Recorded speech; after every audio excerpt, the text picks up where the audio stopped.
अस्सलामुअलैकुम। इस वीडियो में हम डिस्कस करेंगे, ये आपका एड मैथ्स का पेपर 1 है। Course code is 4037। ये 2024 मई जून का पेपर 1 है। So let's start. On the axis sketch the graph of y equals to -1/5x plus 2 2x minus 1 and x plus 5 stating the intercepts with the x axis. जब आप अपना graph plot करोगे तो यहाँ पर आप देखो कि x और y पर आपको कोई वैल्यूज़ नहीं दी हुई, ठीक है। हमने यहाँ पर एक रफली स्केच में वैल्यूज़ प्लॉट करना लाजमी होता है, जिसका डिस्टेंस भी हमारा सेम होना चाहिए। सबसे पहले हम निकालते हैं यहाँ पर इंटरसेप्ट की बात कर रहे हैं।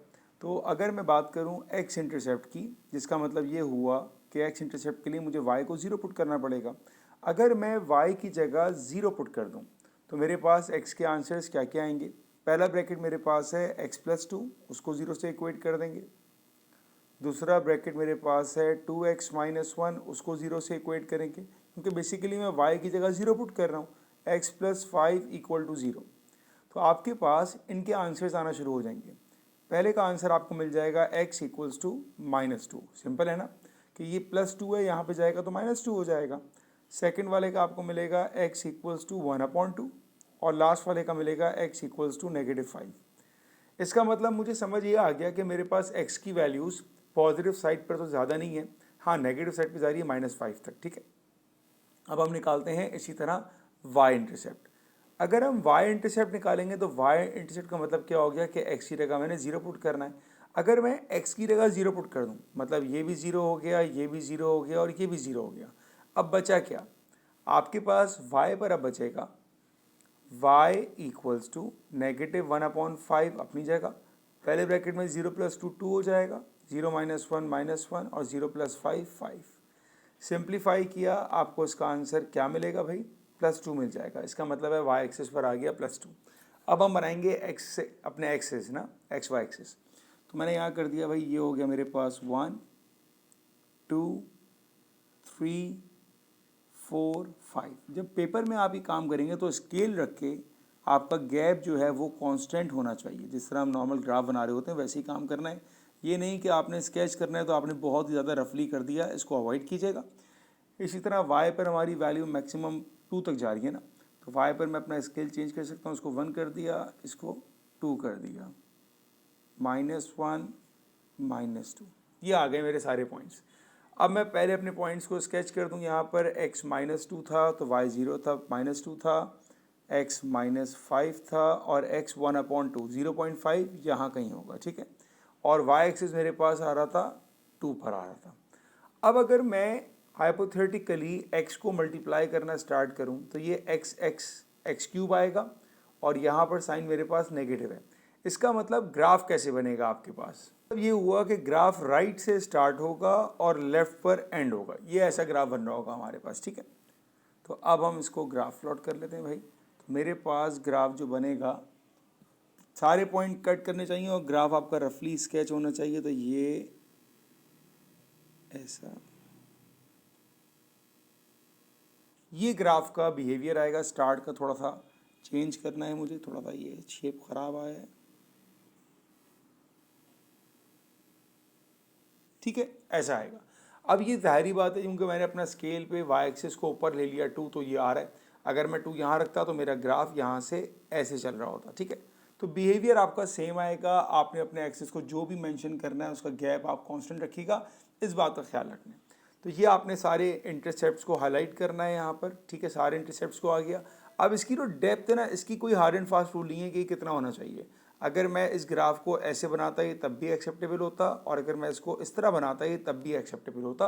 तो एग्जामिनर खाली इसका बिहेवियर देख रहा होता है। तो ये आपका पहला सवाल हो गया 3 मार्क का। आगे आते हैं, हैंस सॉल्व द इनइक्वालिटी। जहाँ पर भी आपको वर्ड नज़र आ जाए हैंस का, इसका मतलब ये हुआ कि इसका ताल्लुक पिछले सवाल से है, पिछले पार्ट से, ठीक है। Solve the inequality -1/5x। देखिए जो आपको इनइक्वालिटी दी हुई है ये सेम है, ये आपकी इक्वेशन सेम है। तो बेसिकली इस पूरे की जगह मैं लिख सकता हूँ that this whole expression equals to y > 0। और ऐसा क्यों कहा मैंने, बड़ी सिंपल सी बात है भाई, y जो है इसके बराबर है, तो इस पूरे की जगह मैंने y लिखा। अब ये आ गया y > 0। y > 0 का मतलब क्या हुआ, वो तमाम पार्ट देखें जहाँ पर y अपना कर्व इस x एक्सिस के ऊपर जा रहा है, ठीक है। इसका रीज़न मैं बताऊँ आपको। देखिए ये जो लाइन है x एक्सिस की, इसकी इक्वेशन क्या होती है, x की इक्वेशन होती है y इक्वल टू 0, ठीक है ना। ये आपके पास पूरे x एक्सिस की इक्वेशन है y इक्वल टू 0। वो ये कह रहा है y ग्रेटर देन 0, इसका मतलब है इस लाइन से ऊपर। अब इस लाइन से ऊपर ग्राफ कब कब नज़र आ रहा है, ये पार्ट पे नज़र आ रहा है मुझे, इस लाइन से ऊपर जा रहा है, ठीक है, और ये नज़र आ रहा है, इसके अलावा तो नज़र नहीं आ रहा ना। तो अगर मैं इस पोर्शन की बात करूं तो यहाँ पर इनइक्वलिटी में x की वैल्यू को 5 से छोटा होना चाहिए, क्योंकि जब x की वैल्यू 5 से कम होगी तो ग्राफ मेरा ऊपर जाता रहेगा, जो कि ग्रेटर देन 0 हो जाएगा y। तो पहले मेरे पास आएगा x should be less than equals to -5। अच्छा, लेस देन क्यों नहीं आया और लेस देन इक्वल टू क्यों आया, क्योंकि यहाँ पर भी sign greater than equal to का है। तो इससे y x की वैल्यू 5 से -5 से छोटी होगी तो ग्राफ मेरा ऊपर जाता रहेगा, और इसका मतलब इस लाइन से ऊपर होगा, इस लाइन से ऊपर, ये आपकी कंडीशन है, ठीक है बेटा। ये पहली हो गई। अब जो दूसरा मैंने ग्रीन पोर्शन लिखा हुआ है इसकी तरह देखते हैं। यहाँ पर x क्या होगा मेरे पास, देखें -2 से ज़्यादा है और 1/2 से कम है। तो अब मैं इसको कैसे लिखूँगा, इसकी इनइक्वलिटी आएगी मेरे पास x should be greater than equals to -2 and lesser than equals to 1/2। ये इसके दोनों आंसर्स होंगे हमारे पास, ठीक है। ये दोनों आंसर्स हैं हमारे पास पार्ट 2 के। आई होप कि आपको समझ आ गया होगा, दोबारा बता देता हूँ। ये कह रहा था y greater than equal to 0 होना चाहिए, इसका मतलब वो पार्ट की बात कर रहा है जब आपका कर्व, जो आपका पूरा कर्व था ना, ये x एक्सिस से ऊपर होगा। x एक्सिस से ऊपर यहाँ नज़र आया मुझे और यहाँ नज़र आया, जहाँ पर आपको नज़र आया वहाँ पर आपने x की वैल्यूज़ बतानी है। तो -5 से छोटी होनी चाहिए, -2 से ज़्यादा और 1/2 से कम। तो मेरा ग्राफ हमेशा ऊपर रहेगा इस लाइन के। ये हो गया हमारा question complete. Question number 2, the polynomial p is such that p of x is equals to 6x cube minus 35x square plus 34x plus 45. Find p of x in the form of 2x minus 5qx plus r, where qx is a polynomial and r is a constant, ठीक है। देखिए बेटा, मुझे पहला factor तो मिल गया, basically मेरे पास quadratic factor नहीं है, ठीक है। क्वाड्रेटिक फैक्टर निकालने के लिए आप क्या कर सकते हैं, अब मैं यहाँ पर स्टार्ट करता हूँ लॉन्ग डिवीजन से। मेरा मेन एक्सप्रेशन क्या है, 6x cube minus 35x square plus 34x plus 45। जब आप लॉन्ग डिवीजन स्टार्ट करें, पहला फोकस ये करिएगा कि x की कोई डिग्री मिसिंग ना हो, 3 2 1 एंड देन 0, ये बड़ा इंपॉर्टेंट है, ठीक है। और जो हमारा फैक्टर है वो हमको दिया हुआ है, दैट इज़ 2x माइनस 5। अगर आपको लॉन्ग डिवीजन नहीं आती तो देखिएगा बेटा, ठीक है। सबसे पहली बात ये है कि मैं 2x को किससे मल्टीप्लाई कराऊँ कि 6x क्यूब आ जाए। अगर आपको नहीं आता तो मैं रफ वर्क में एक काम करवाता हूँ आपको, जिन बच्चों को नहीं आता उनके लिए ज़्यादा इंपॉर्टेंट है। देखिए, मैं मल्टीप्लाई करा रहा हूँ 2x माइनस 5। मैं इसको किस नंबर से, किस अल्फ़ाबेट से मल्टीप्लाई कराऊँ कि जो मेरा आंसर हो वो स्टार्ट होना चाहिए 6x क्यूब के साथ। क्यों भाई, क्योंकि मुझे चाहिए 6x क्यूब। तो मैं इसको मल्टीप्लाई कराऊंगा 3x स्क्वायर के साथ। जब 3 मल्टीप्लाई होगा 2x के साथ तो आंसर 6x क्यूब आ जाएगा। ये हुआ मेरा स्टार्ट पॉइंट, ठीक है।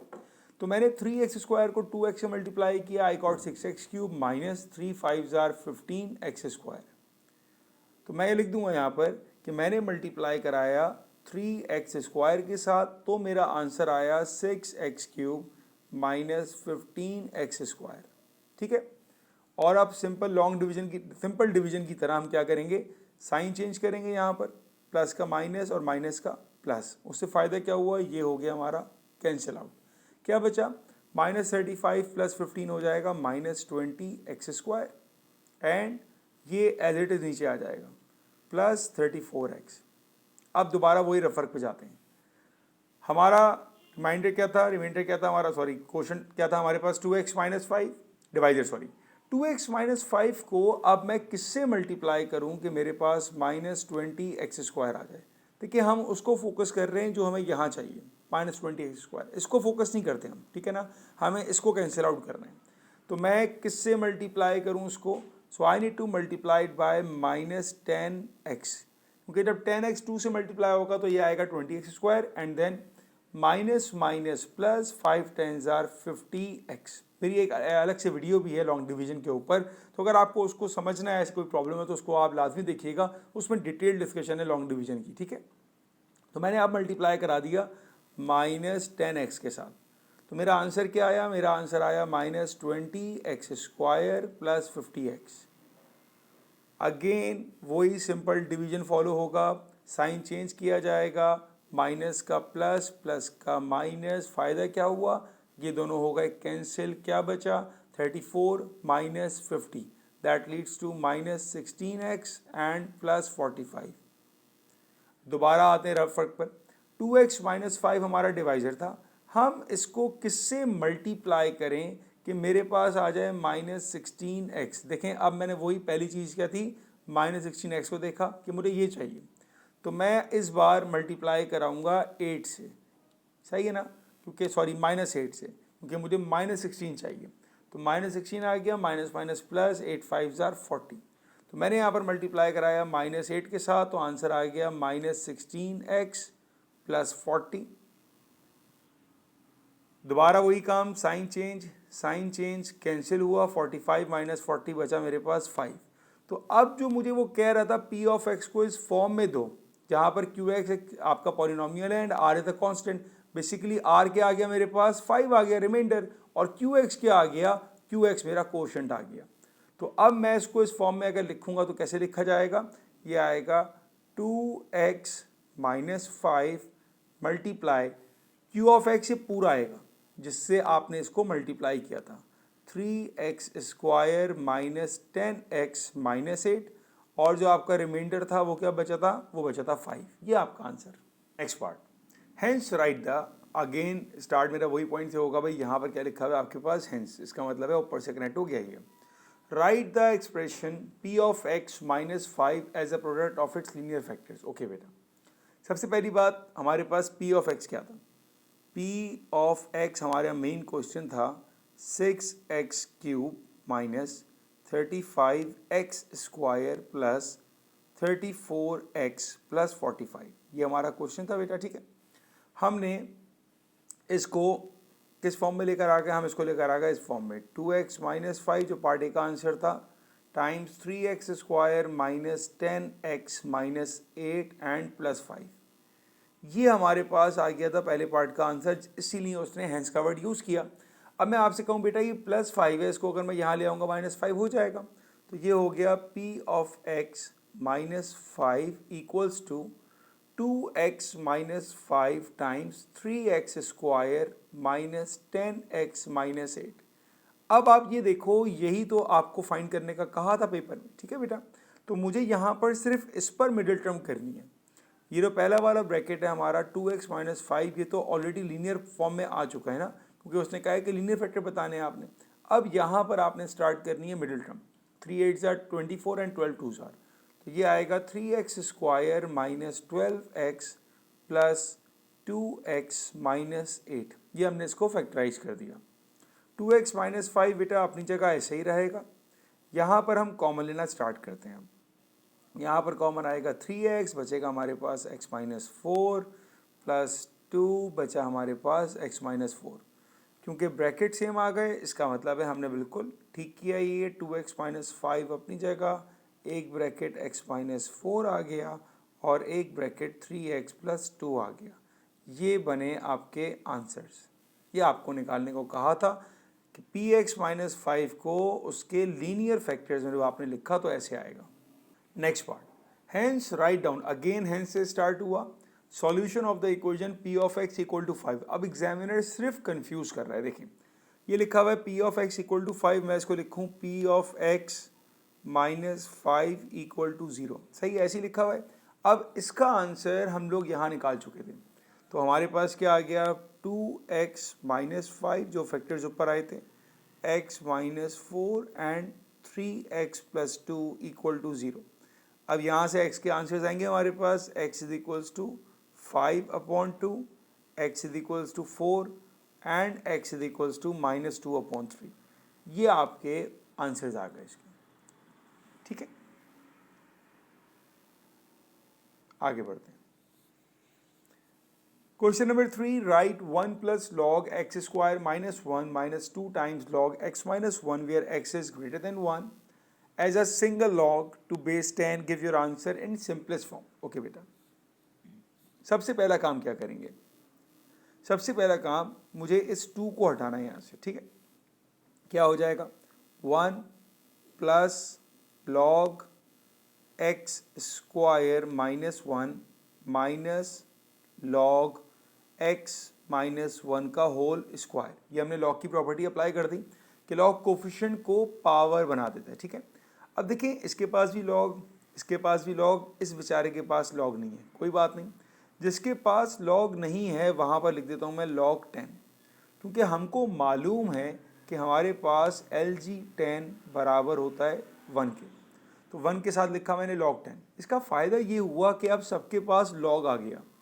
अब हम log की प्रॉपर्टी अप्लाई कर सकते हैं। वो कैसे होगा log, अब आपको ये मालूम है कि जहाँ पर एडिशन है वहाँ पर मल्टीप्लिकेशन होती है, तो 10 मल्टीप्लाई हो जाएगा एक्स स्क्वायर माइनस 1 के साथ, और क्योंकि यहाँ पर माइनस है इसलिए यहाँ पर डिवीजन होगा, ये आ जाएगा x माइनस 1 का होल स्क्वायर। अब ये फाइनल आंसर नहीं है क्योंकि एग्जामिनर ने क्लियर कहा हुआ है सिंपलेस्ट फॉर्म, ये सिंपलेस्ट फॉर्म नहीं है। अब इसको हम मज़ीद सॉल्व कर सकते हैं log 10। ये जो है आपके पास, ये आपकी बन गई identity a square minus b square, जिसकी जगह मैं कह सकता हूँ a minus b and a plus b. ये इसकी आइडेंटिटी आ गई।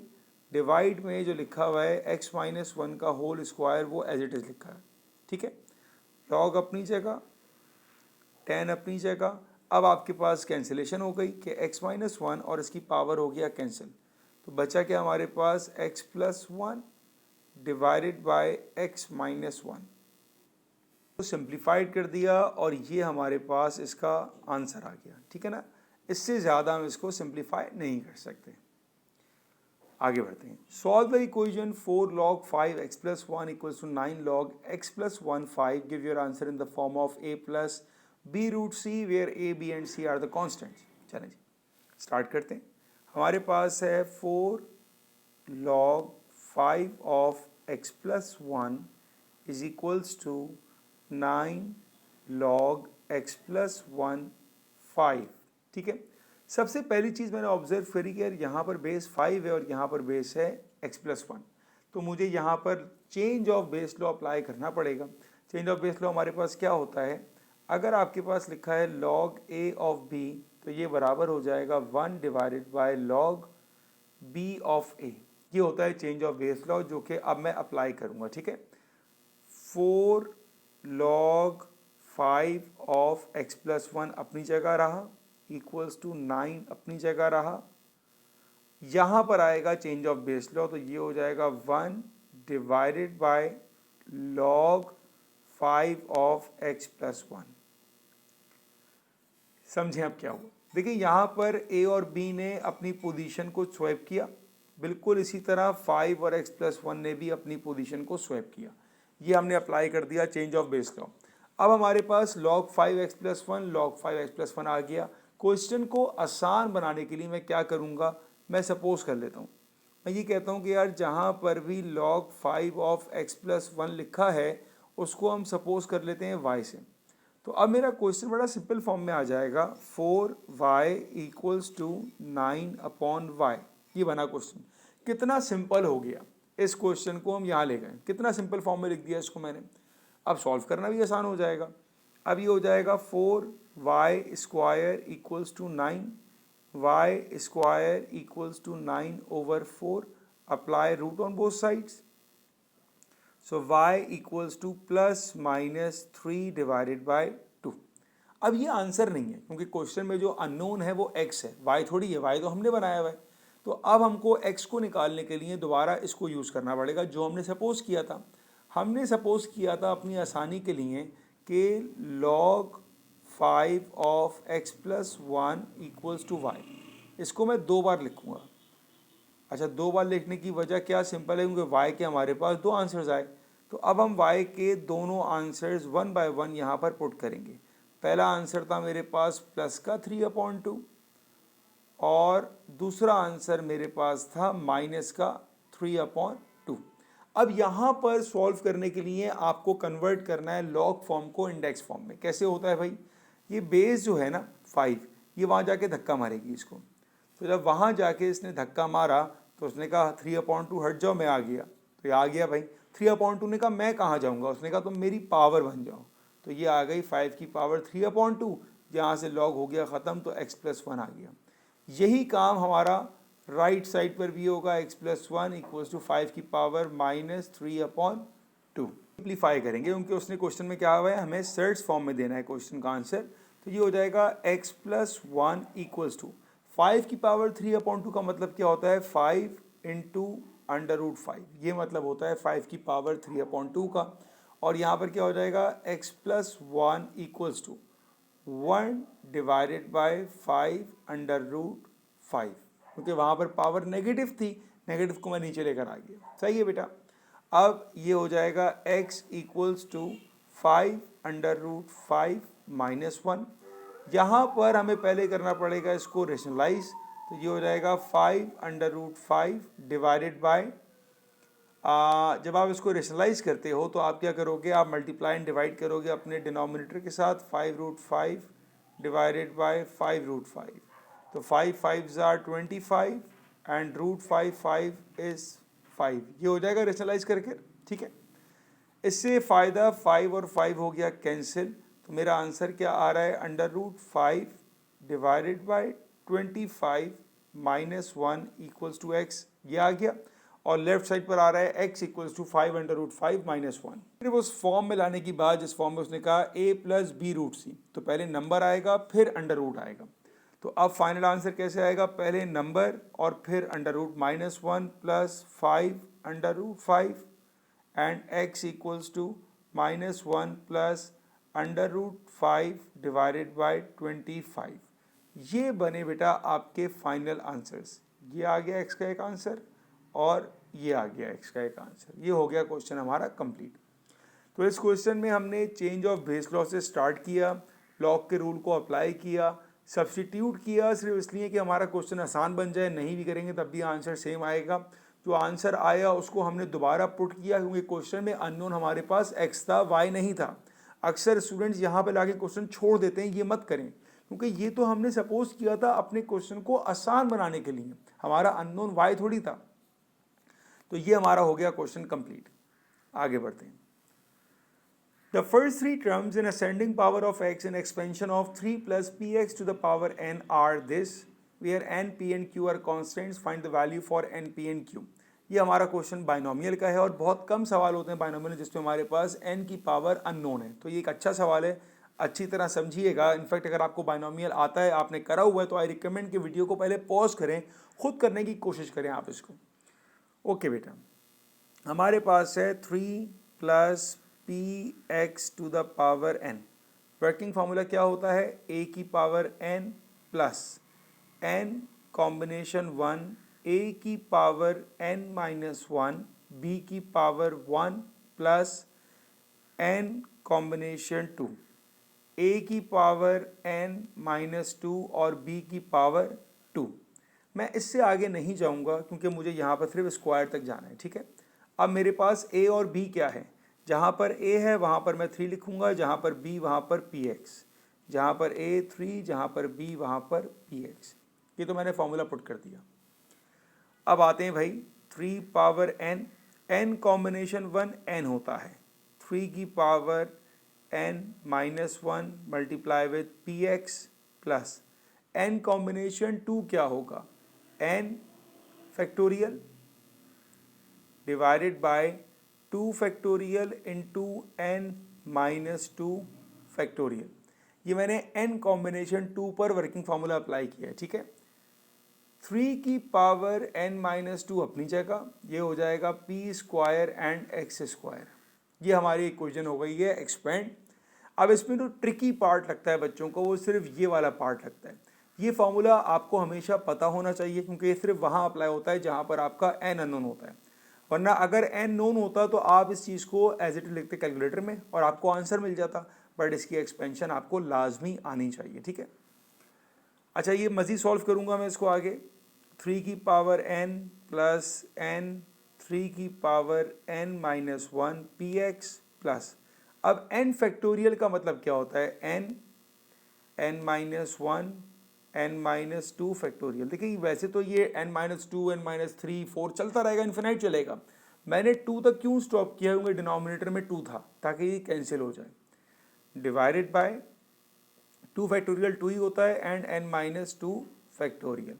अब हम यहाँ पर इसको कर देंगे कैंसिल आउट, ये हो गया कैंसिल। और क्या बचा था हमारे पास, 3 की power n minus 2 p square x square.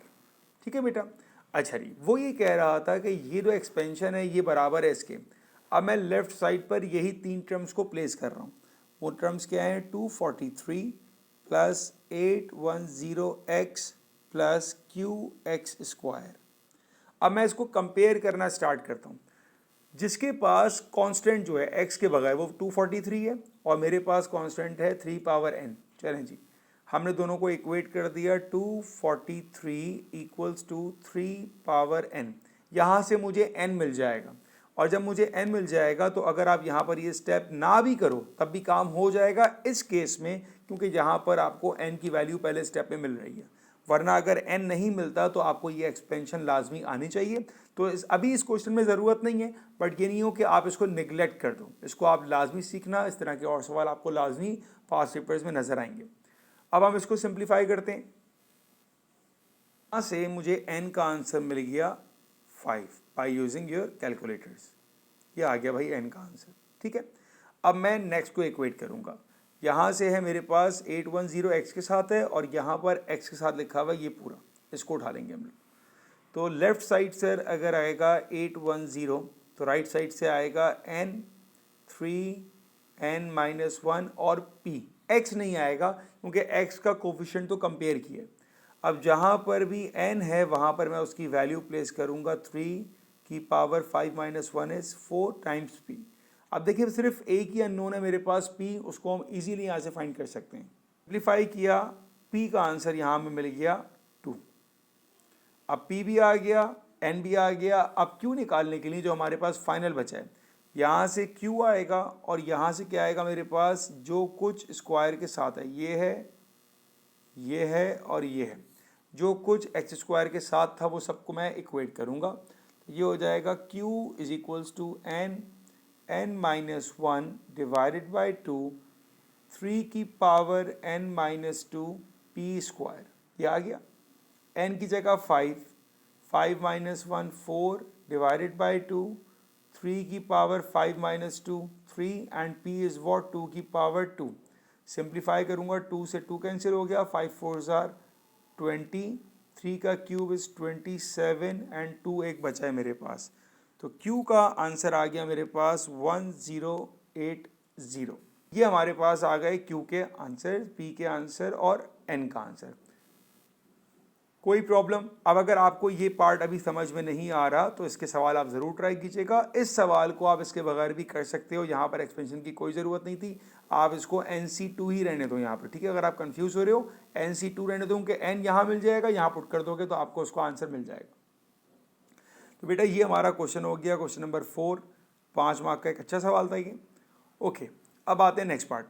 Find the term independent of y in the expansion of this, give your answer in exact form.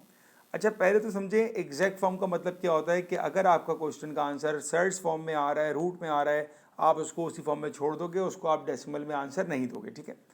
Independent term find करनी है, सबसे पहला काम क्या है, इसका फॉर्मूला। इंडिकेटेड टर्म का फॉर्मूला क्या होता है, TR+1 is equals to NCR A to the power N minus R B to the power R। देखिए इंडिपेंडेंट का मतलब क्या है, इंडिपेंडेंट का मतलब वो होता है जिसको हम कहते हैं constant term. Independent of y मतलब y वहाँ पर क्या हो, वहाँ पर y हो, y की पावर 0, ये मतलब होता है इंडिपेंडेंट का, ठीक है। अब हम पहले वैल्यू प्लेस करते हैं इसमें। n क्या है हमारे पास, n है हमारे पास 6, r हमें नहीं पता, a हमारे पास 2y है, n minus r 6 minus r, b हमारे पास है -1 upon 3y square whole power r। अब देखिए मैं y की पावर को गैदर करूँगा, ठीक है। जैसे y की पावर यहाँ पर है 6 माइनस आर, ये आपको नज़र आया, और यहाँ पर y की पावर 2 और उसकी पावर है r। तो अगर मैं y को सिर्फ गैदर करूँ तो एक y नज़र आएगा y की पावर 6 माइनस आर मल्टीप्लाई, और एक y मुझे नज़र आएगा y की पावर 2r। इससे कंफ्यूज ना होइएगा कि -1 है, मैंने 1 लिखा है। मैं 1 को, 3 को, 2 को, सबको मैंने इग्नोर कर दिया। मेरा टारगेट सिर्फ और सिर्फ अभी y चल रहा है। मैंने सिर्फ इन दो को उठा के लिखा है यहाँ पर, सिर्फ इन दो को उठा के, ठीक है, क्योंकि मुझे पहले r की वैल्यू निकालनी है। अब यहाँ पर अप्लाई करेंगे हम सिंपल इंडाइसिस का रूल। y की पावर 6 माइनस आर ऊपर है बेटा, ये प्लस का 2r अगर मैं ऊपर लेके जाऊंगा तो ये हो जाएगा माइनस का 2r, इंडाइसिस में पढ़ते हैं हम लोग, और उसको हम इक्वेट करेंगे y की पावर 0 से। अब 0 से इक्वेट करने की वजह मैं आपको शुरू में बता चुका था कि इंडिपेंडेंट ऑफ y है, तो इंडिपेंडेंट का मतलब ये हुआ y की पावर 0 है। अब यहाँ पर हम सॉल्व करेंगे क्योंकि बेसिस सेम हो गई हैं, पावर्स को इक्वेट कर लें, तो 6 माइनस 3r इक्वल टू 0, यहाँ से मिलेगा r का आंसर आपको जो आएगा 2। जैसे ही आपको r का आंसर मिल गया, आप इस r की वैल्यू को अब इस वाली इक्वेशन में प्लेस करेंगे, तो ये हो जाएगा 6 कॉम्बिनेशन 2y की power 6 minus 2 minus 1 upon 3y square की पावर 2। और अब हम इसको सिंप्लीफाई करेंगे तो ऑटोमेटिकली हमारे पास y कैंसिल हो रहा होगा, ये आप खुद भी चेक कर लीजिएगा। इसका मतलब ये होगा कि हमने बिल्कुल ठीक किया। तो 6 combination 2 is 15, 2y 6 minus 2 is 4 minus 1 upon 3y square का होल स्क्वायर, बल्कि मैं स्क्वायर अप्लाई कर देता हूँ यहाँ पर। अगर मैं स्क्वायर अप्लाई कर दूंगा तो होल नंबर मेरा क्योंकि इवन है, तो ये हो जाएगा 1 अपॉन 9y पावर 4, ऐसा हो जाएगा, ठीक है। अब ये बनेगा 15, 2 की power 4 is 16, y 4 times 1 over 9y 4। देखें यहाँ पर हमारे पास y पावर 4 हो गया कैंसिल। नंबर को सिंप्लीफाई कर लेते हैं, 3 3s आर 9, 3 5s आर 15, तो 16 multiply by 5 that will be 80. So you will get the independent term is 80 divided by 3। आया ना, इसको आपने डेसिमल में बिल्कुल भी नहीं लिखना, तभी उसने कहा था एग्जैक्ट फॉर्म में देना, यही आप अपना आंसर छोड़ देंगे, ठीक है, ये आपका आंसर हो गया। Alright, diagram shows a graph of y equals to a cos bx plus c for minus 360 to 360 where a, b and c are constant. Find the values for a, b and c. Okay बेटा, आपके पास graph cos का चल रहा है, ठीक है। सबसे पहले आप ये आइडेंटिफाई करें कि मेरा एम्पलीट्यूड क्या होगा, मेरा एक्सिस ऑफ कर्व क्या होगा। अब कॉस का हमारे पास ग्राफ जो बनता है वो ऐसा बनता है, ये ग्राफ है कॉस का, ठीक है। यहाँ पर आपका स्टार्टिंग पॉइंट अगर आप ये देखो कि हाईएस्ट वैल्यू जा रही है मेरे पास 1, लोवेस्ट जा रही है मेरे पास -9, तो डिफरेंस क्या आ जाएगा इसका, -9 -1 -10 अपॉन 2, इट विल बी -5। लेकिन हमारा -5 पर नहीं बनेगा बेटा, ठीक है, क्योंकि एक कदम ऊपर जा रहा है। तो आप ये देखो, अगर मैं आपसे कहूँ यार यहाँ से ऊपर नीचे का गैप कितना आ रहा है, 4 से ऊपर देखते हैं, 1 2 3 4 5, और 4 से नीचे 1 2 3 4 5, यही है। तो इसका मतलब ये होगा कि मेरा जो एक्सिस ऑफ कर्व है ना वो ये बना, that is my value for C. तो मेरे पास पहले सी का आंसर तो डायरेक्ट आ गया, सी इज इक्वल्स टू -4, ये हो गया मेरा एक्सिस ऑफ कर्व। मैं यहाँ पर डॉटेड लाइन करके बना भी रहा हूँ, ये है मेरा एक्सिस ऑफ कर्व।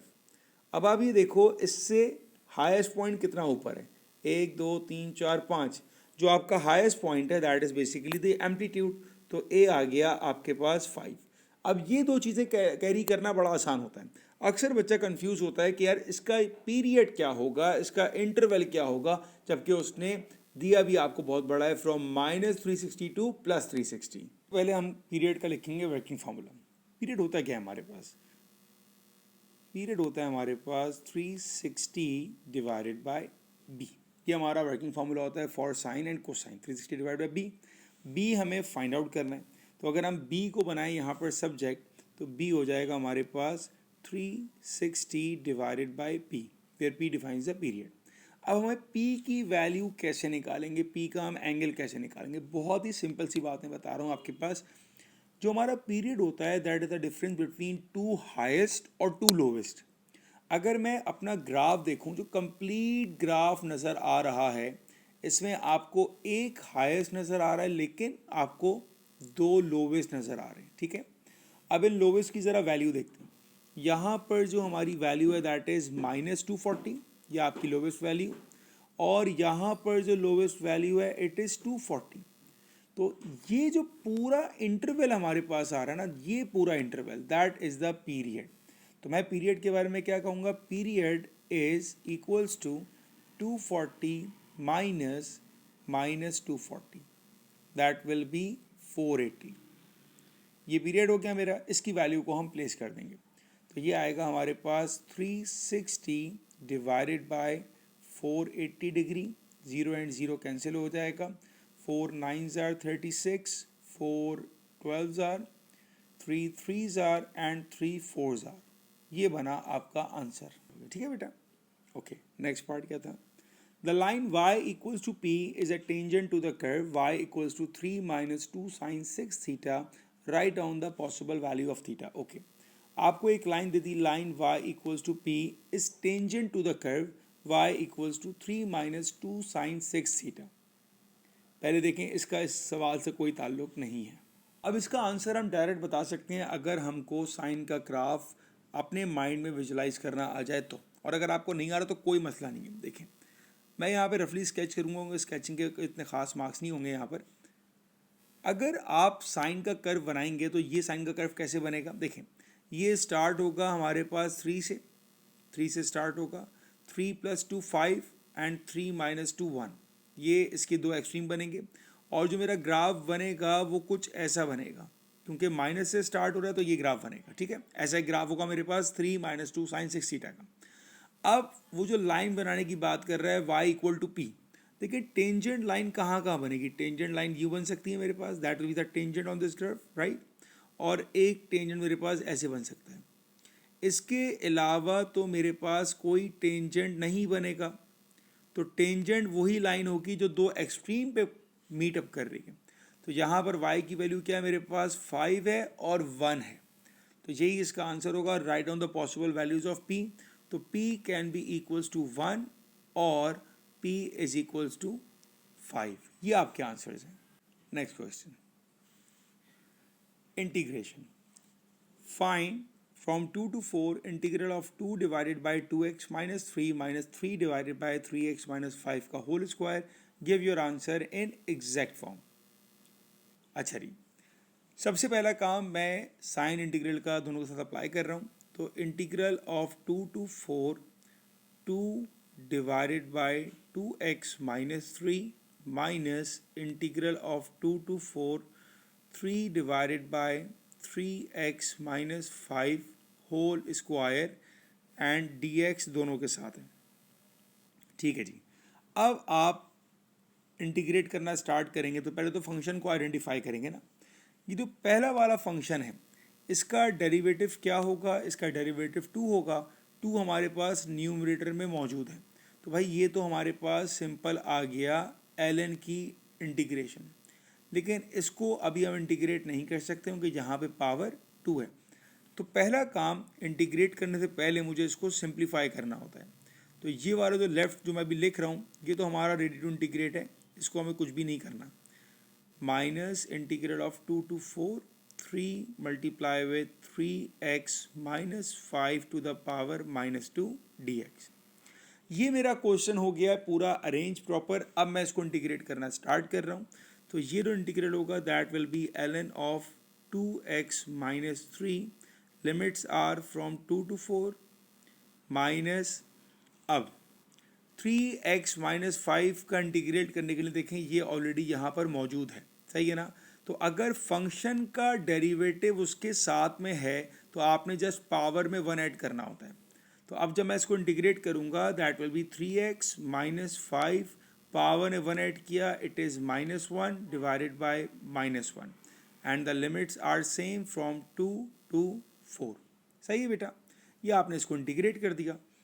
अब मैं पहले सिंप्लीफाई फॉर्म में लिखूंगा इसको, ln of 2x - 3 limits are from 2 to 4 minus plus 1 divided by 3x - 5 limits are from 2 to 4। ये आ गया बेटा। अब मैं इस पूरे पर लिमिट्स अप्लाई करूंगा।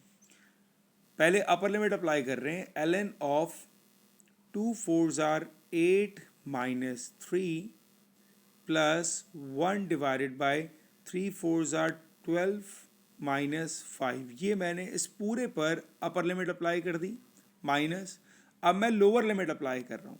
ln of 2 2 are 4 minus 3 it will be 1 plus 1 divided by 3 2 are 6 minus 5 it is 1। अब चूंकि हमारे पास ln 1 तो हो जाएगा 0, ठीक है। अब ये क्या आएगा ln of 8 minus 3 it is 5 plus 1 divided by 12 minus 5 it's 7 minus ln 1 हो गया 0, 1 अपॉन 1 1 ही रहेगा तो माइनस 1 आएगा मेरे पास, ठीक है। अब क्या बनेगा ln 5 प्लस 1 अपॉन 7 माइनस 1। इसको हम सिंप्लीफाई कर लेंगे, इसको सिंप्लीफाई करेंगे तो ln 5 प्लस 1 माइनस 7 अपॉन 7, मैंने एलसीएम ले लिया और फाइनली इसका आंसर मेरे पास क्या आ जाएगा, आंसर आ रहा है ln 5 प्लस 1 माइनस 7 क्या आ जाएगा भाई, माइनस 6/7। ये बना आपके पास इसका फाइनल आंसर, ठीक है। Next part, given that 2 plus cot theta equals to 3x and sin theta equal to root y, find in y in terms of x। अच्छा जी, मुझे y in terms of x में answer देना है अपना, ठीक है। cot theta 2 plus cot theta equals to 3x। cot theta क्या होता है, cot theta होता है cos theta upon sin theta equals to 3x, सही है। अब यहाँ पर हम पहले क्या करते हैं, हम पहले यहाँ पर एलसीएम ले लेते हैं, तो ये आ जाएगा 2 sine theta plus cos theta divided by sine theta equals to 3x। अब जो मुझे पूरा एक प्रॉब्लम है ना, वो है इस कॉस थीटा का, क्योंकि साइन थीटा तो मेरे पास है y, अब मुझे कॉस थीटा की तरफ मसला है। अब उसको कैसे हल किया जाए, देखिए अगर मुझे साइन थीटा दिया है अंडर रूट वाई, तो साइन का फॉर्मूला क्या होता है, हम साइन थीटा का फॉर्मूला क्या पढ़ते हैं, sine theta is equals to opposite upon hypotenuse, ये हम पढ़ते हैं ना, इसको हम यूज़ करते हैं। अब हमें दिया हुआ है रूट वाई, इसके नीचे कोई नंबर नहीं है, मतलब यहाँ पर 1 है, इसका मतलब ये हमारे पास अपोजिट हुआ और ये हमारे पास हाइपोटेन्यूस हुआ। अब मैं अप्लाई कर रहा हूँ यहाँ पर Pythagoras theorem, hypotenuse square equals to opposite square plus adjacent square. Hypotenuse की जगह आ गया 1, अपोजिट की जगह under root y square plus adjacent square. So 1 minus y equals to adjacent square, apply root on both sides, so adjacent equals to under root of 1 minus y. क्या आ गया, cos theta क्या होता है, cos theta is adjacent over hypotenuse. ये आ गया मेरे पास कॉस थीटा। तो जब मैंने कॉस थीटा पे सारी वर्किंग कर ली है, अब मैं डायरेक्ट इसको यहीं पे यूज़ कर लूँगा, एलसीएम की ज़रूरत नहीं रही मुझे। अब मैं क्वेश्चन को आसान बनाऊँगा, कैसे बेटा, मैंने क्या किया, cos theta divided by sine theta equals to 3x minus 2, और दोनों साइड पर स्क्वायरिंग अप्लाई करूँगा। अच्छा, मुझे कैसे पता कि मुझे यहाँ स्क्वायर अप्लाई कर रही है, क्योंकि मेरे पास साइन थीटा और कॉस थीटा दोनों रूट में आ रहे हैं, तो मैं वाई को अलग कैसे करूँगा, फिर रूट ख़त्म करने के लिए मुझे स्क्वायर करना पड़ता है, इसके लिए मैं स्क्वायर अप्लाई कर रहा हूँ अभी से। अब जहाँ पर कॉस थीटा लिखा है मैंने वहाँ लिखा, उसकी वैल्यू हमने निकाली अंडर रूट 1 माइनस वाई, और साइन थीटा की जगह आ गया under root y whole square अपनी जगह इक्वल्स टू, यहाँ पर इसको करते हैं, बल्कि इसको ऐसे रहने देते हैं, अभी आइडेंटिटी अप्लाई नहीं कर रहे इस पर, 3x माइनस 2 का स्क्वायर, स्क्वायर से रूट कैंसिल हो गया, तो मेरे पास क्या आया, 1 minus y divided by y equals to 3x minus 2 whole square. यहाँ तक पहुँच गए। अब हमने सारे y को गैदर करना है एक साइड पर, ठीक है। ये हो जाएगा 1 माइनस वाई, नीचे वाला y वहाँ आके मल्टीप्लाई हो गया 3x minus 2 whole square into y, ठीक है ना। ये हो जाएगा 1 equal to 3x minus 2 whole square y plus y. अब मैं यहाँ पर पहले तो मैं इसको आगे तरह कॉपी कर लूँ, ओके। अब मैं यहाँ पर y को ले लेता हूँ common, 1 equals to y common लिया, क्या बचा 3x minus 2 whole square and plus 1, ये आ गया। तो ये आएगा 1 divided by 3x minus 2 whole square plus 1 is equals to y। ये आपने y को बना लिया सब्जेक्ट और ये आया आपका आंसर। ठीक है, अब इस क्वेश्चन में दो ट्रिकी पार्ट्स है। पहला, साइन थीटा से आपने कॉस थीटा में जाना है, ये ट्रिकी पार्ट था। दूसरा, आपको यहाँ पर दोनों साइड पर स्क्वायरिंग करनी है ताकि रूट ख़त्म हो जाए, ये ट्रिकी पार्ट था। बाकी सिर्फ सिंप्लीफाई था जो करना आसान था। Question number 8, solve the equation 4 sine square 2 alpha minus pi over 3 equals to 1 for minus pi over 2 to plus pi over 2। Give your answer in the terms of pi. Keep in mind कि अब आपका calculator radian mode पे चलना चाहिए। ठीक है, okay बेटा। सबसे पहले क्वेश्चन क्या लिखा है हमारे पास, 4 sine square 2 alpha minus pi over 3 equals to 1। पहले तो मैं यहाँ पर 4 मल्टीप्लाई करके डिवाइड कर दिया। Sine square 2 alpha minus pi over 3 equals to 1 upon 4। We need to apply under root on both sides. तो अब ये आ गया sine 2 alpha minus pi over 3 equals to plus minus 1 upon 2। अब इस क्वेश्चन में सबसे पहला जो मसला था वो था कि आपकी रेंज मॉडिफाई हो रही है, क्योंकि यहाँ पे सिर्फ अल्फ़ा है बट यहाँ पे 2 अल्फ़ा माइनस पाई ओवर 3 है। तो पहले तो हम रेंज वाली बात से स्टार्ट करते हैं। देखें, आपको कह रहा है कि अगर अल्फ़ा है तो हमारी रेंज है माइनस पाई ओवर 2 से लेके प्लस पाई ओवर 2, बट हमारे पास तो अल्फ़ा नहीं है, हमारे पास है 2 अल्फ़ा माइनस पाई ओवर 3। अब मैं अल्फ़ा की लोअर वैल्यू भी पुट करूँगा और अपर ही पुट करूँगा। अब मैं अल्फ़ा की जगह लोअर वैल्यू पुट करता हूँ, तो 2 अल्फ़ा की जगह minus pi over 2 minus pi over 3, और अपर की वैल्यू पुट कर रहे हैं 2 पाई ओवर 2 माइनस पाई ओवर 3। मैं दोबारा एक्सप्लेन करूँ क्या किया। मैंने अल्फ़ा की जगह लोअर साइड निकालने के लिए लोअर वैल्यू को पुट किया, और मैंने अल्फ़ा की जगह अपर वैल्यू निकालने के लिए अपर लिमिट को पुट किया। सही है ना। अब मैं इसको सॉल्व कर लूँगा, 2 से 2 कैंसिल हो गया, तो minus pi over 3, 2 alpha minus pi over 3, 2 से 2 कैंसिल हो गया, pi minus pi over 3। So minus 3 pi minus pi minus 4 पाई over 3, 2 alpha minus pi over 3, और 3 पाई माइनस पाई हो जाएगा 2 पाई ओवर 3।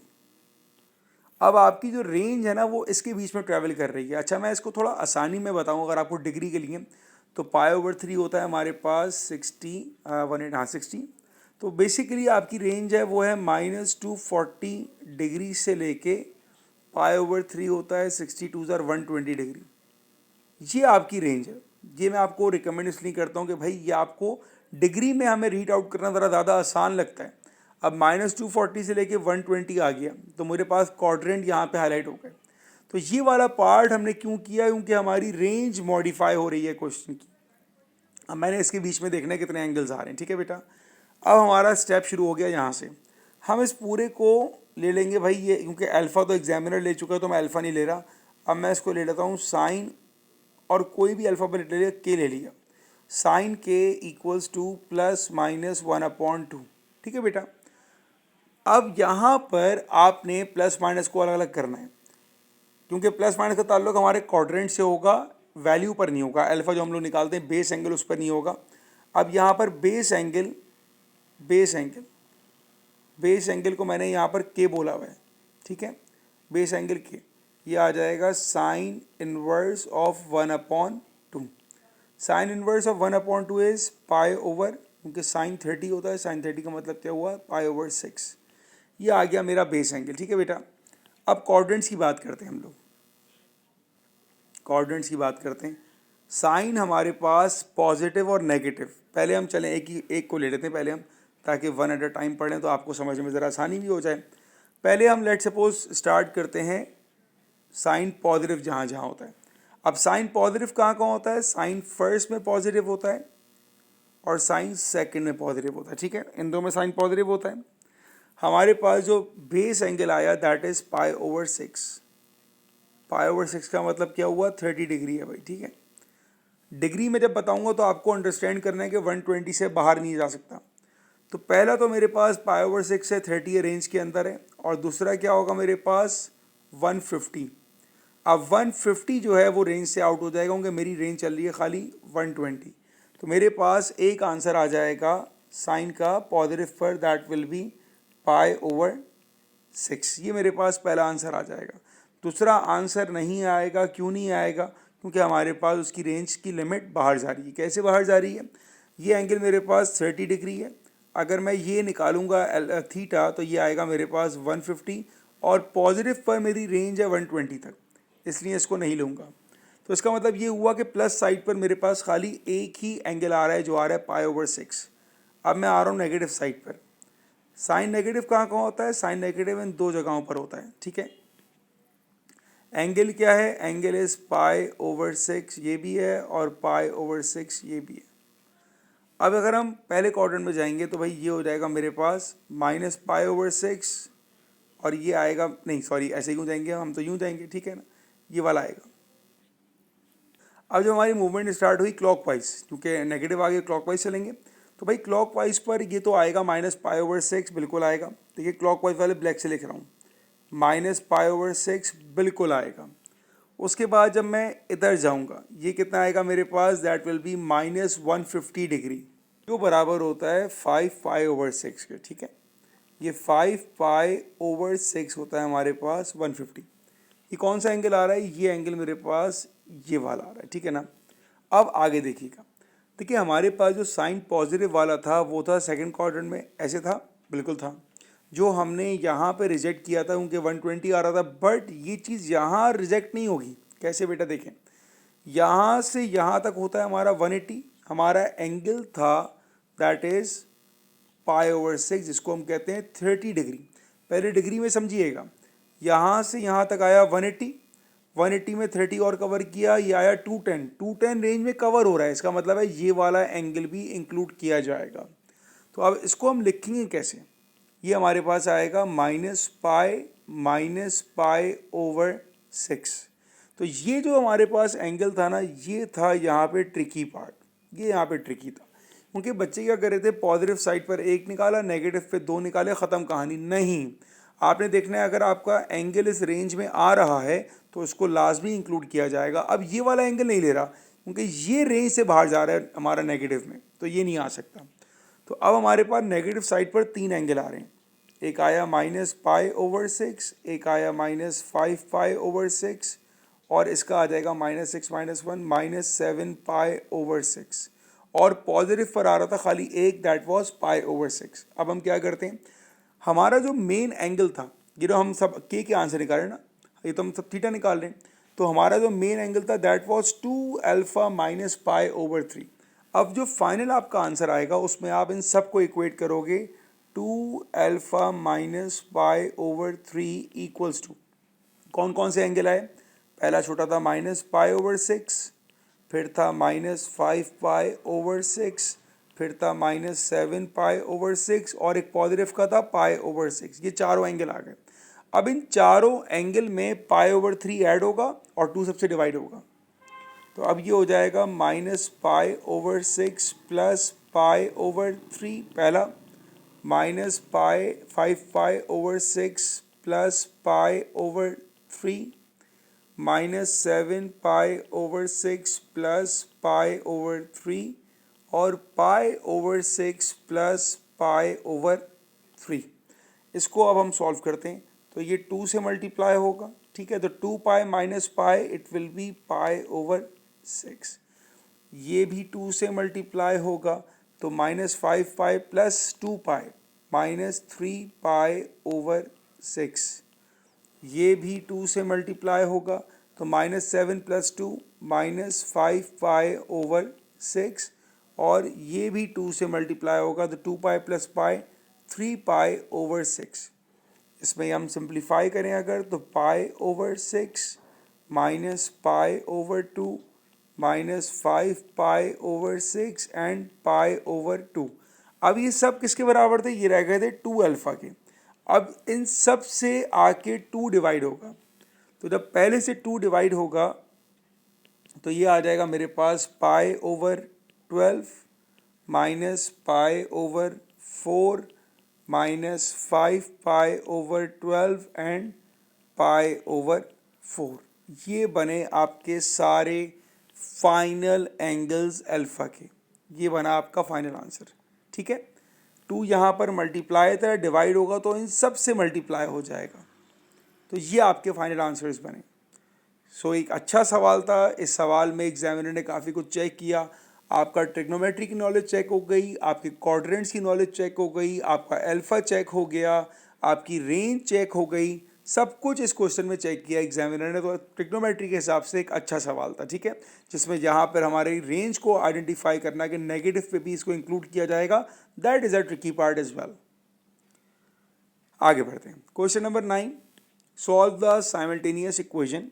पहले मैं इक्वेशन लिख रहा हूँ बेटा, e की power x plus y times e की power 3x minus 2y is equals to 1 and x square y equals to 256। सबसे पहले हम सॉल्व करते हैं इस इक्वेशन को। बेटा देखें, यहाँ पर बेसिस सेम है, मल्टीप्लाई हो रही है, पावर z हो जाएंगी।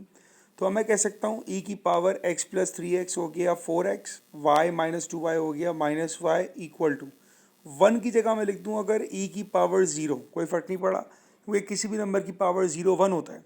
बट फ़ायदा ये हुआ कि हमारे पास बेसिस सेम हो गई, तो पावर्स को इक्वेट किया 4x minus Y equal to 0, और मैं कह सकता हूँ कि 4x इक्वल टू वाई। अब यहाँ पर मुझे y की वैल्यू मिल गई इन टर्म्स ऑफ x, इसको मैं यहाँ यूज़ कर लूँगा। तो हमारी इक्वेशन है x square y is equals to 256 और y की जगह मैंने लिखा 4x। सिंप्लीफाई किया इसको, we got 4x cube equal to 256। अब ये 4 यहाँ पर मल्टीप्लाई हो रहा है, वहाँ लेके जाऊँगा तो डिवाइड कर दूंगा। 256 डिवाइडेड बाय 4 वी गॉट 64। और अब इस पर अप्लाई करेंगे क्यूब रूट दोनों साइड पर, तो 64 का क्यूब रूट हमारे पास आ जाएगा 4। और जैसे ही आपके पास x का आंसर आ गया, आपने उसको पुट किया 4x इक्वल टू वाई में, तो y की वैल्यू क्या आ जाएगी 16 इज इक्वल्स टू वाई। तो काफ़ी आसान सवाल था। सिंपल इंडाइसिस की नॉलेज और साइमल्टेनियस की नॉलेज हो तो ये 5 मार्क का सवाल स्कोर करना कोई मसले की बात नहीं थी हमारे लिए। All right, next part, solve the equation 10e power 2x minus 1, 10e power 2x minus 1 minus 11 equal to 6e power 1 minus 2x। Give your answer in exact form. Calculator का यूज़ यहाँ पर कम से कम कीजिएगा। अच्छा जी, यहाँ पर मुझे चीज़ क्या नज़र आ रही है कि यार ये दोनों ऑलमोस्ट सेम थे, सिर्फ इनके साइन का थोड़ा चेंज हो गया। ठीक है, तो अब मैं क्या करता हूँ, 10e की पावर 2x माइनस 1 ऐसे ही लिखा, माइनस 11 अपनी जगह, 6 अपनी जगह, e अपनी जगह। इसमें मैं माइनस साइन कॉमन ले रहा हूँ, तो ये माइनस साइन मैंने कॉमन ले लिया, अंदर साइन चेंज हो जाएंगे, तो अब ये हो जाएगा 2x माइनस 1। अब इसका फ़ायदा ये हुआ कि मैंने इन दोनों को सेम कर दिया। ठीक है, तो अब मैं इसको अगर सिंप्लीफाइड फॉर्म में लिखूं तो 10e की power 2x minus 1 minus 11 equal to 6 divided by e की पावर 2x माइनस 1। क्वेश्चन को यहाँ पर आसान बनाते जैसे कि हमने स्टार्ट में किया था। तो e की पावर 2x माइनस 1 को अपनी आसानी के लिए हम ले लेंगे यहाँ पर y, ये हमारी सपोजिशन है बेटा। तो अब हमारा क्वेश्चन क्या बन गया, 10y minus 11 equal to 6 upon y।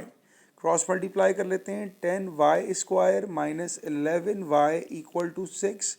Arrange करते हैं, 10y square minus 11y minus 6 equal to 0।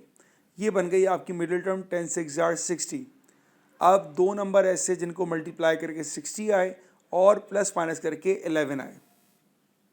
Number हमारे पास बनेंगे 15 और 4, तो ये आएगा minus 15y plus 4y minus 6 equal to 0। Common ले लिया आपने 5y, बचा क्या 2y माइनस 3। क्या कॉमन लिया आपने 2y माइनस 3 इक्वल टू 0। तो हमारे पास एक ब्रैकेट आ गया 5y प्लस 2 का और एक ब्रैकेट आ गया 2y माइनस 3 इक्वल टू 0। तो y की हमारे पास दो वैल्यू रहेंगी, y is equals to -2/5 and y equals to 3/2। यहाँ पर हमारा क्वेश्चन आधा हो गया। आधा क्यों? क्योंकि हमारा जो अननोन था वो y नहीं था, हमारे पास तो x अननोन था। तो अब मैं जो सपोजिशन की थी मैं उसको यूज़ करूँगा। सपोजिशन थी e की power 2x minus one equal to y। दो बार लिखे हैं क्योंकि हमारे पास y की दो वैल्यूज़ हैं। अब वन बाय वन पुट करना स्टार्ट करते हैं। ये हो जाएगा e की power 2x minus one equals to -2/5, e की power 2x minus one equals to 3/2। दोनों साइड पर ln अप्लाई करेंगे। यहाँ भी ln अप्लाई किया, यहाँ भी ln अप्लाई किया, ln और ln। अब हमारे पास जो नेगेटिव वाला ln है ये तो रिजेक्ट हो जाएगा, तो हम यहाँ पर तो इसको हम कर देंगे भाई not possible, no solution possible आ गया, इसको हमने ख़त्म कर दिया। इसको सॉल्व करते हैं तो 2x माइनस वन पहले आ जाएगा, ठीक है। ln की पावर है कि ln पावर को कोफिशिएंट बना देता है, equals to ln 3/2। ln e हमारे पास 1 होता है, तो 2x minus one equals to ln of 3/2। 2x equals to ln of 3/2 plus 1 और 2 जाके डिवाइड करना है हमने, तो x equals to 1/2 times ln of 3/2 plus 1। आपका आंसर आ गया x का, ठीक है जी। ये हमारा फाइनल आंसर है, कंप्लीट हो गया, ठीक है।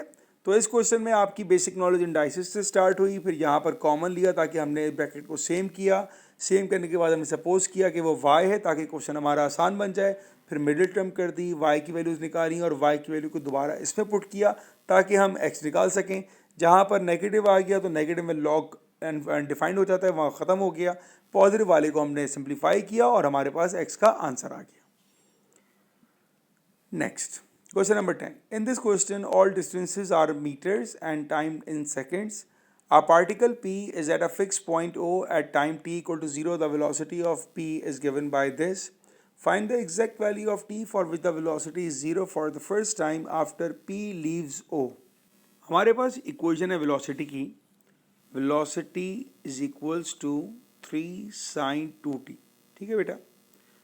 वेलोसिटी कह रहा है 0, इसी का 0 आ गया, 0 इक्वल टू 3 sin 2t। ये 3 मारे के डिवाइड होकर 0 हो जाएगा, 0 इक्वल टू sin 2t। अब जब आपने साइन इन्वर्स किया 0 का, अब इसके लिए मैं थोड़ा सा आपको आइडिया दूंगा साइन के ग्राफ से। अगर हम साइन का ग्राफ स्केच करते हैं तो साइन का ग्राफ हमारे पास ऐसा स्केच होता है, ठीक है। 0 कब कब आ रहा है? 0 आ रहा है 0 पर, 0 आ रहा है 180 पर जिसको हम पाई बोलते हैं, और 0 आएगा 362 पाई पर। ये हमारा साइन का कर्व होता है, ठीक है। For 0 for the first time, देखिए हमारा पार्टिकल यहाँ से स्टार्ट हुआ तो पहली बार 0 फेस किया होगा उसने 180 पर, बाई पर।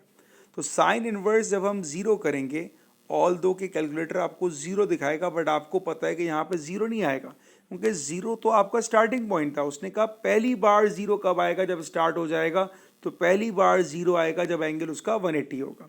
तो साइन इनवर्स ऑफ 0 आया यहाँ पर पाई इक्वल्स टू 2t, 2 यहाँ पर मल्टीप्लाई जाके डिवाइड किया, pi over 2 equals to t। ये आया आपका आंसर, ठीक है बेटा। ये पहले का आंसर आ गया हमारे पास।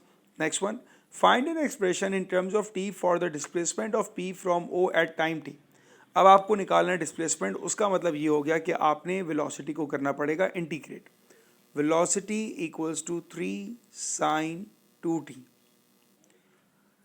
3 अपनी जगह रहेगा भाई। साइन 2t का इंटीग्रल क्या आ जाएगा हमारे पास? Minus cos 2t divided by 2 and plus c।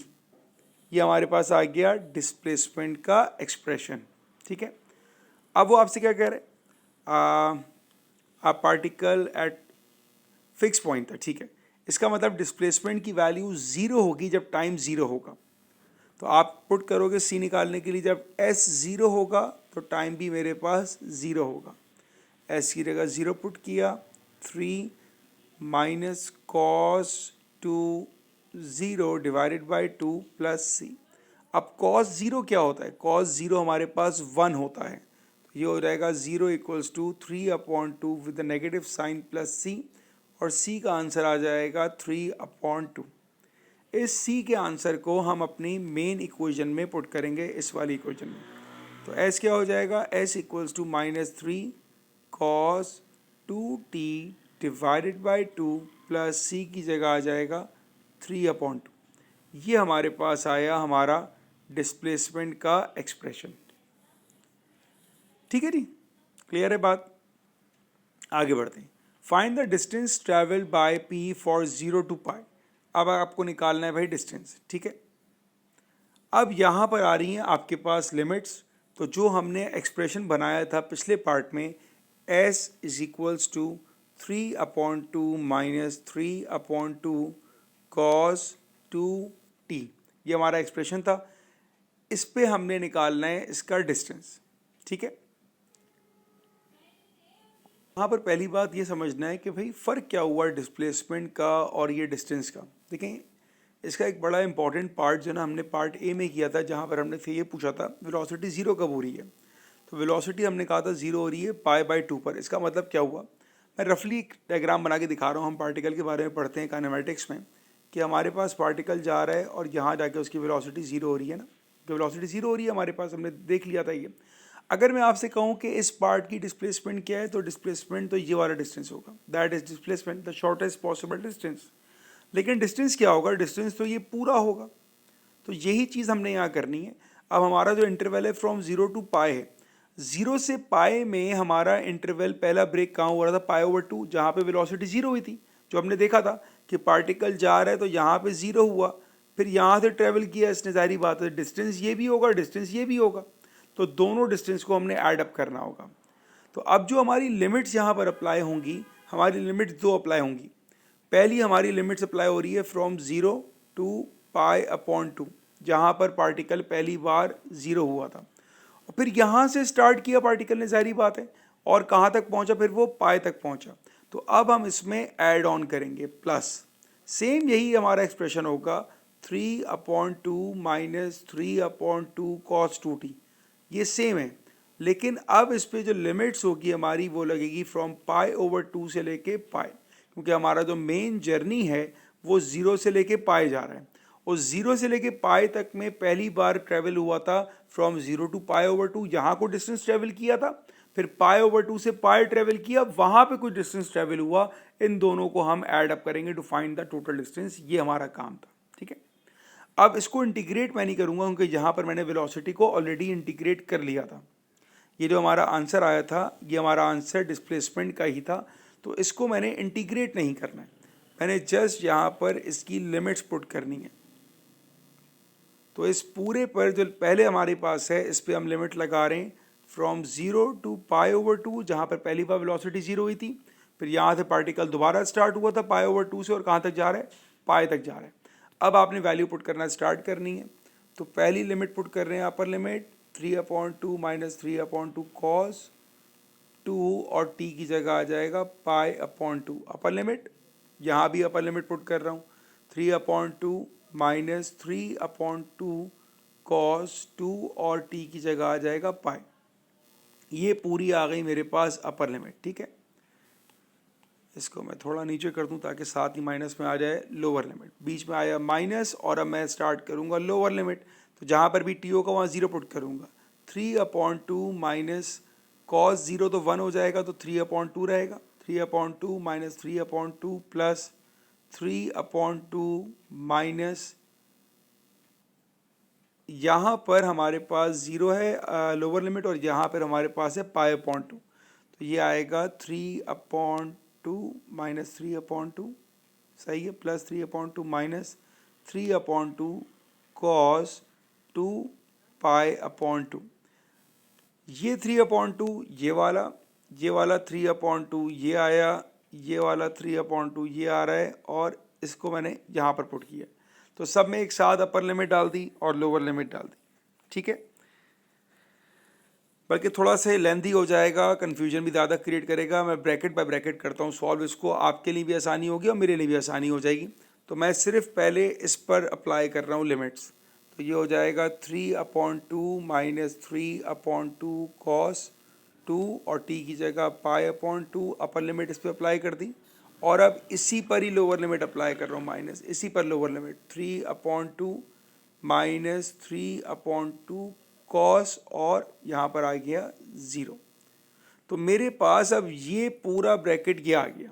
इसको अब समझना आसान हो गया हमारे लिए, बीच में साइन प्लस का रेड से ही चल रहा है, ठीक है ना। अब मैं इस वाले पर अप्लाई कर रहा हूँ लिमिट, ये आएगा 3/2 माइनस 3/2 कॉस 2 और t की जगह पाई अपर लिमिट, ये इसकी अपर लिमिट आ गई, minus lower limit 3/2 minus 3/2 cos 2 और t की जगह π/2, ये इसकी लोअर लिमिट आ गई, ठीक है।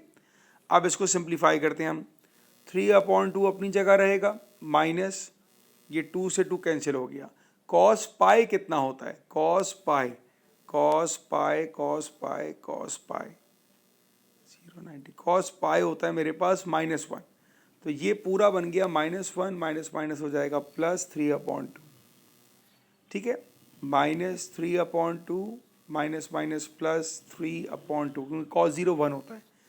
ये जो मैंने वैल्यूज लिखी ना, ये पूरे ब्रैकेट्स यहाँ सॉल्व हो चुके हैं। अब मैं आ गया अगले वाले पर, साइन आया बीच में प्लस का, अब आते हैं 3/2 माइनस कॉस 2 पाई, अच्छा कॉस 2 पाई क्या होता है, 360 पर होता है कॉस 1, तो ये हो जाएगा 3/2 माइनस 3/2, ठीक है जी, माइनस 3/2 माइनस कैंसिल हुआ कॉस 90, नहीं कॉस 180 है, कॉस 180 पर होता है -1, तो ये आएगा 3/2 माइनस माइनस प्लस 3/2।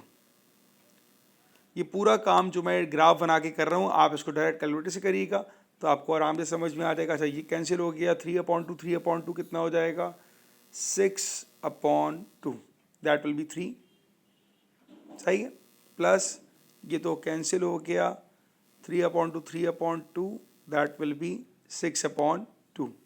इसके बाद इसको सॉल्व किया तो कैंसिल हो गया, ये आएगा हमारे पास 3/2 अगेन वही आएगा 6/2, लेकिन माइनस में आएगा।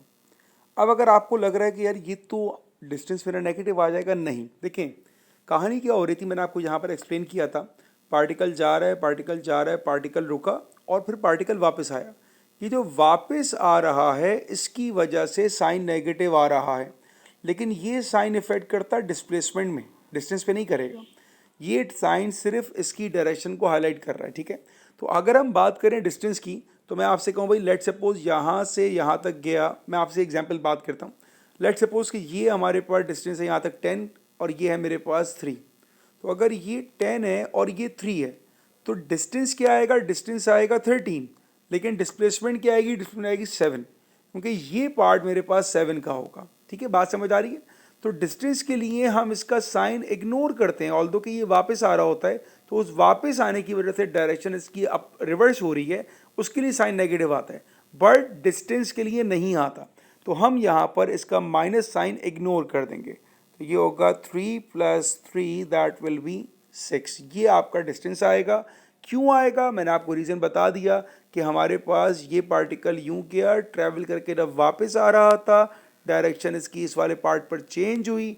डिस्प्लेसमेंट की बात करता तो मैं कहता आंसर 0 होता, लेकिन डिस्टेंस में इसने डिस्टेंस ट्रैवल किया है, इसलिए इसका आंसर हमारे पास 6 आया। Alright, next part, the tangent to the curve y = 3x - 1 to the power 1/3 at the point where x = 3 meets the coordinate axis at a and b. The point with the coordinate a, lies on the perpendicular bisect of the line AB. Find the exact value of a. Okay. The tangent to the curve. सबसे पहली बात कि जो tangent है मुझे उसकी equation निकालनी है। पहले निकालते हैं हम ग्रेडियंट, तो हमारे पास है y = 3x - 1 to the power 1/3। मैं निकालता हूँ dy/dx। क्या होता है स्टेप भाई, पहले पावर आएगी, फिर पावर में से 1 माइनस होगा, तो 1/3 - 1 it will be -2/3 and then derivative of the function, क्योंकि फंक्शन 3x है उसका भी डेरिवेटिव आएगा। तो अब आपने क्या किया, 3 से 3 हो गया कैंसिल, ये आ गया 1 divided by 3x minus 1 power 2/3, क्योंकि पावर नेगेटिव में थी मैं नीचे ले आया, ये आया मेरे पास dy by D x tangent का। उसने पॉइंट दे दिया मुझे 3, तो अब मैंने यहाँ पर x की जगह 3 पुट करना है। तो जब मैंने x की जगह 3 पुट किया तो आंसर क्या आएगा, 1 divided by 9 minus 1 8 to the power 2/3। 8 की पावर 2/3 क्या होगी, 2 का क्यूब कैंसिल हो जाएगा तो 1/4 आ जाएगा। ऑलराइट, ये आ गया मेरे पास ग्रेडियंट। ठीक है, अब मुझे इक्वेशन निकालने के लिए x और y भी चाहिए, तो मेरे पास x3 और मेरे पास y की इक्वेशन है, y equals to 3x minus 1 to the power 1/3 और x की जगह पुट करना है मैंने 3। तो y का आंसर क्या आएगा, y हो जाएगा मेरे पास 3 3 9 माइनस 1 8 पावर 1/3 और y का आंसर आ गया 2। तो अब इक्वेशन निकालने के लिए मेरे पास पॉइंट आ गया, पॉइंट आया 3,2 और ग्रेडियंट निकाला मैंने 1/4। तो इक्वेशन निकालने का फॉर्मूला अप्लाई किया, y minus y1 equals to m x minus x1। So y minus 2 equals to 1/4 x minus 3। Simplify कर लेंगे हम इसको, तो ये आएगा 4y minus 8 equals to x minus 3 and 4y equals to x plus 5। ये मेरे पास आई है इक्वेशन ऑफ टेंजेंट। सही है, ये मेरे पास इक्वेशन ऑफ टेंजेंट आ गई। अब क्या कहता है, the tangent to the curve at x equal to meets the coordinate axis at point a and b। अब आप यहीं से स्टार्ट करते हैं इसको, नेक्स्ट पार्ट बेसिकली हमारा स्टार्ट होगा अब यहाँ से। ये आ गया, इक्वेशन हमारे पास आई थी 4y equal to x plus 5। 4y equal to x plus 5, जब ये पॉइंट ने कट किया x एक्सिस को, जब ये लाइन ने कट किया, इसका मतलब ये था कि वहाँ पर y 0 हो जाएगा। अगर मैं y को 0 पुट कर दूँ तो मेरे पास x का आंसर आ जाएगा -5। तो मैंने इसको कह दिया पॉइंट A है जिसके कोऑर्डिनेट आ गए -5, 0। इसी तरह अगर वो कर्व कट करेगा x को, y एक्सिस को, तो वहाँ पर x की वैल्यू 0 हो जाएगी। तो अब मैं अपनी इक्वेशन में x की जगह 0 पुट कर दूंगा, तो 4y इक्वल टू 0 प्लस 5 और y इक्वल्स टू 5/4। मैंने कहा भाई मेरा b का कोऑर्डिनेट आ गया 0,5/4। ये आ गए मेरे a और b के coordinates. Meets the coordinate axis eight a and b। The point with coordinate a, lies on the perpendicular bisector of the line AB। अब मैं AB का निकालता हूँ पहले परपेंडिकुलर बाइसेक्टर। अब हमारा काम शुरू हो रहा है इसके बाद बाइसेक्टर का। ये तो A और B के कोऑर्डिनेट्स आ गए, अब आते हैं बाइसेक्टर के ऊपर। परपेंडिकुलर बाइसेक्टर के लिए पहले हम निकालते हैं मिड पॉइंट। मिड पॉइंट आएगा A और B का, ठीक है ना। A और B के कोऑर्डिनेट्स हमारे पास हैं, ये रहे। तो x1 प्लस x2/2 और y1 प्लस y2/2, 5/8 हो जाएगा, 4 2 8 हो जाएगा। ठीक है, ये मिड पॉइंट आ गया। ग्रेडियंट क्या होगा, अगर ये ग्रेडियंट 1/4 था तो इसका ग्रेडियंट हमारे पास क्या आ जाएगा, -4 आ जाएगा। ठीक है, तो ग्रेडियंट आ गया मेरे पास -4।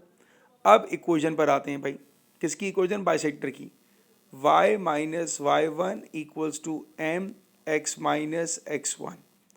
वैल्यू पुट करते हैं, y minus 5/8 equals to m is -4 x plus 5/2। Simplify करते हैं इसको, y माइनस 5/8, बल्कि 1 मिनट, सिंप्लीफाई क्यों करते हैं हम, हमें क्या करना है आगे। उसने कहा कि इस पर पॉइंट कौन सा लाई करता है, a, पॉइंट लाई कर रहा है।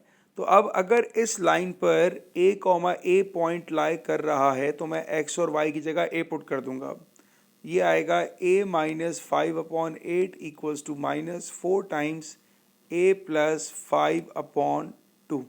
अब इस पूरी इक्वेशन में a की अननोन है, वो मेरे पास a है। अब उसको सॉल्व करते हैं हम। एलसीएम ले लेता हूँ मैं, 8a minus 5/8 equals to -4a minus 4 5s are 20/2, that makes it 10। तो 8a माइनस 5, ये इसको आगे मल्टीप्लाई कर रहा हूँ, 8 4s are 32a minus 8 10s are 80।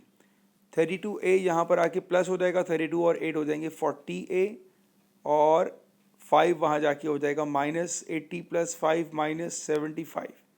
So a is equals to -75 over 40 पर है -15 डिवाइडेड बाय 8 के। ये बना आपका आंसर। ठीक है, तो क्वेश्चन तो लेंदी था, डिफ़िकल्ट नहीं था, बहुत सारे स्टेप्स करे थे, बट वेटेज के हिसाब से एक अच्छा सवाल था, क्योंकि सिंपल कोऑर्डिनेट ज्योमेट्री चल रहा है, nothing much. All right, question number 12, last question of this paper. It is given that y equals to ln 3x over x square for x is greater than 0. Find dy by dx if your answer in the form of a plus b ln 3x over x cube, where a and b are integers. आपने क्या करना है भाई, आपने derivative करना है. y is equals to ln 3x divided bye x square, question rule apply हो जाएगा. u बराबर है हमारे पास ln 3x के और v बराबर है हमारे पास x स्क्वायर के. डेरिवेटिव ऑफ u क्या हो जाएगा, 3x एंड देन 3, तो ये हो जाएगा सिंपल 1/x. इसी तरह आपने डेरिवेट किया v को, so you got 2x. Working formula क्या होता है, v derivative of u minus u derivative of v divided by v square. Value put करते हैं बेटा. v क्या है आपके पास, v is x square, derivative of u is 1/x, minus u क्या है ln 3x, derivative of v is 2x divided by v square. v क्या है हमारे पास, इसका होल स्क्वायर. ये तो अरेंज कर दिया, आप सिंप्लीफाई करते हैं, ये कैंसिल हो गया, तो ये तो आ गया x minus ln 3x into 2x divided by x power 4. Numerator में आपने x कॉमन ले लिया, अब ये बनेगा मेरे पास 1 minus 2 ln 3x divided bye x power 4. ठीक है, x से x कैंसिल हो जाएगा, तो आंसर आ जाएगा 1 minus 2 ln 3x divided bye x power 3. तो अगर आपको यहाँ से a और b निकालना है, तो a क्या है मेरे पास, a is 1, b is -2, and बस ये तो निकालने थे, तो a is 1 and b is -2. ये आपके आंसर्स आ गए भाई. हेंस फाइंड, हेंस का मतलब क्या होगा भाई, सवाल ऊपर से कनेक्ट हो गया हमारे पास. Hence find ln 3x upon x cube. तो ये कुछ ऐसी चीज़ चल रही है, ln 3x upon x cube यहाँ से आएगा. ठीक है, अब इसको करने का तरीका क्या है, मैं यूँ बताता हूँ. देखिए, फंक्शन था y क्या था हमारे पास, ln 3x upon x square. जब मैंने इसको डेरिवेट किया, dy ओवर dx निकाला, तो वो आंसर आया 1 minus 2 ln 3x upon x cube, यही आया. इसका मतलब ये हुआ कि अगर मैं इंटीग्रेट करूं 1 minus 2 ln 3x upon x cube को, तो उसका आंसर क्या आएगा, इसका आंसर आएगा ln 3x upon x square. That is the reverse differentiation. Function को डेरिवेट किया तो ये आंसर आया, आंसर को इंटीग्रेट करूंगा तो फंक्शन आ जाएगा, यही बात है. तो अब हमारे पास इसको इंटीग्रेट करके ये आंसर आएगा. इस इंटीग्रेट में जो मुझे चाहिए ना, वो चाहिए मुझे ये वाला पार्ट, ये मुझे चाहिए. अब इसको हम निकालना स्टार्ट करते हैं. पहले मैं इंटीग्रेट का साइन दोनों के साथ लिखना स्टार्ट करूंगा. तो ये हो जाएगा मेरे पास integral of 1 upon x cube minus 2 integral of ln 3x upon x cube. सही है बेटा, जिसमें मुझे चाहिए वो ये वाला पार्ट है. इज इक्वल टू के राइट पे क्या लिखा है हमारे पास, ln 3x divided bye x square, वो एज इट इज़ रहेगा. अब मुझे जो अननोन है ना, वो ये है मेरे पास. इसको सॉल्व करना स्टार्ट करते हैं. ये हो जाएगा इंटीग्रल ऑफ एक्स क्यूब, ऊपर जाके हो जाएगा x पावर -3. ये फैक्टर यहाँ पर प्लस है, यहाँ पर लेकर आऊँगा तो माइनस हो जाएगा. Minus ln 3x upon x square equals to 2 integral of ln 3x upon x cube. ये हो गया. आगे सॉल्व करते हैं. अब इसको इंटीग्रेट करना है, बहुत ही सिंपल है. क्या करेंगे भाई हम लोग, x की पावर -2 डिवाइडेड बाय -2, ये इंटीग्रेट हो गया. Minus ln of 3x divided bye x square ये अपनी जगह रहेगा इज इक्वल्स टू 2 को अभी यहाँ से हटाते हैं हम लोग, 2 यहाँ पर मल्टीप्लाई हो रहा है, जब मैं लेफ्ट पे लेकर आऊँगा तो ये 2 यहाँ आके डिवाइड हो जाएगा ln 3x upon x cube.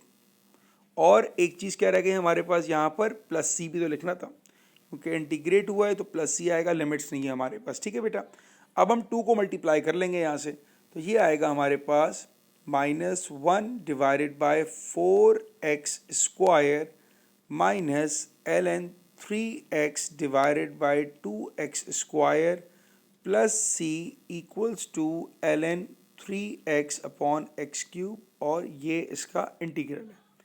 ये आ गया आपका आंसर सिंप्लीफाइड फॉर्म में। ठीक है बेटा, ये कैसे हुआ देखें, 2 2 4 हो गया, ये माइनस ये आ गया, ये पावर -2 थी नीचे लेकर आ गया, इसको मैं सिंप्लीफाई कर दिया, तो ये बना आपका आंसर और ये आपका कंप्लीट हुआ पूरा पेपर। तो आई होप कि आपको समझ में आया होगा पूरा पेपर। कोई भी प्रॉब्लम हो तो मुझे ज़रूर बताइएगा, मैं कोशिश करूँगा कि आपको जल्दी रिप्लाई कर सकूँ। इसकी PDF मैंने लिंक लिखा है डिस्क्रिप्शन में, तो वहाँ से आपको उसकी PDF मिल जाएगी।